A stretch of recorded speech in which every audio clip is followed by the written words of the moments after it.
शिवम विश्वकर्मा का प्रश्न है, आज के टाइम क्रिप्टो करेंसी की बहुत सारी कंपनियां डायरेक्ट सेलिंग का हवाला देकर काम कर रही हैं।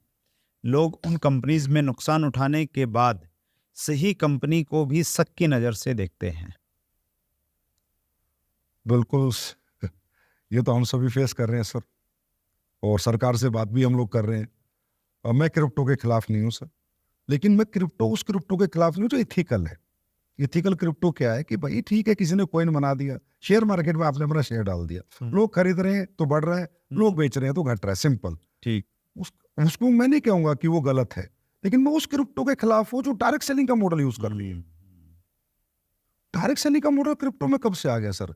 हम लोगों ने बनाया, कुछ लालची लोगों ने बनाया कि ये इस मॉडल, क्योंकि ये मॉडल में ना सर क्या होता है कि ना तो किसी का क्रिप्टो बिकता, ना किसी का प्रोडक्ट बिकता, रियली तो हमारे एसोसिएट का फेस बिकता है, उसके रिलेशन बिकते हैं, उसकी फेस वैल्यू लगती है। तो ये फेस वैल्यू का बिजनेस है। आदमी जब अपने रिलेशन में जाता है तो आसानी से किसी को कन्विंस कर लेता है। इस वजह से लोगों को पता चल गया यार ये मॉडल जहां भी डाल दे तो राइट हो जाता है। सर आपने देखा होगा पहले बहुत सी कंपनी इंडिया में आई जो ऑनलाइन फालतू की चीजें लेके आई, यस फालतू के प्रोडक्ट लेके आई, एक मॉडल की आड़ में वो भी धंधा करके निकल गई। क्यों? क्योंकि वो मॉडल में इमोशंस है, रिलेशंस है। उन्हें पता है कि आदमी जब अपने आदमी के घर में जाएगा तो उससे यार पैसा निकाल के नहीं आएगा। तो ये तो 100% इलीगल, अनइथिकल, और मैं कहता हूं कि देश को लूटने का एक बहुत बड़ा फ्रॉड है ये क्रिप्टो के साथ डायरेक्ट सेलिंग को जोड़ना। और इसकी लड़ाई हम लोग 100% लड़के रहेंगे, और गवर्नमेंट इसमें हमारे साथ आ रही है, हमसे बात भी कर रही है, हमारे डिस्कशन पे चल रहे हैं। आप क्रिप्टो खरीदो ना, कॉइन खरीदो, कॉइन बेचो, लेकिन आपका ये कौन सा तरीका आप डायरेक्ट सेलिंग मॉडल का यूज करो? तो ये प्योर फ्रॉड है sir. That's great, Sanjeev sir ने बताया। और मैं एक चीज़ और इसमें करना चाहता हूँ। महाराष्ट्र गवर्नमेंट ने गाइडलाइन इशू की है, और उस गाइडलाइन में उन्होंने क्लियरली कुछ प्रोडक्ट्स को, लगभग 10-12 प्रोडक्ट्स हैं, उसकी लिस्ट भी हम डिस्क्रिप्शन में डालेंगे, उन प्रोडक्ट को नेगेटिव प्रोडक्ट लिस्ट के रूप में डाला है कि ये प्रोडक्ट डायरेक्ट सेलिंग का हिस्सा नहीं हो सकता। जैसे संजीव सर कह रहे हैं ना, उसको आप खरीदिए बेचिए, उसमें कोई प्रॉब्लम नहीं है, लेकिन उसको डायरेक्ट सेलिंग का हिस्सा मत बनाइए। तो महाराष्ट्र गवर्नमेंट की गाइडलाइंस ने लिखा हुआ है, तो वो पूरी की पूरी गाइडलाइन का PDF हम लोग डिस्क्रिप्शन में डालेंगे, उसमें भी आप देख सकते हैं।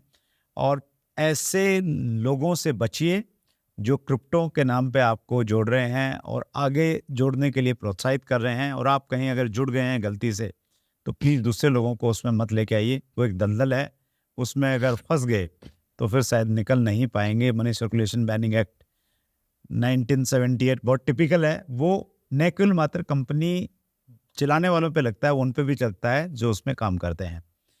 आगे बढ़ते हैं संदीप सर। इसमें मैं सर एक कहना चाहूंगा, प्लीज। ऐसे लोगों को इंडस्ट्री ब्लैक लिस्ट करे, हर मैनेजमेंट ब्लैक लिस्ट करे।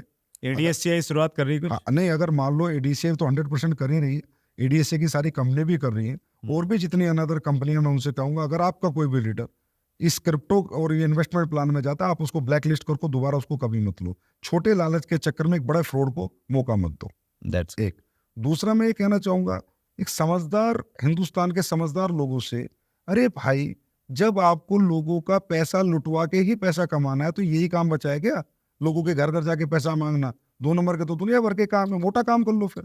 अरे यार ये तो आप अपना रिलेशन बेच रहे हो, अपनी फेस वैल्यू लगा रहे हो, अपना जमीर बेच रहे हो। कितने रुपए के लिए? छोटे से पैसे के लिए। अगर आपको 2 नंबर के ही काम करने तो कुछ बड़ा कर लो यार।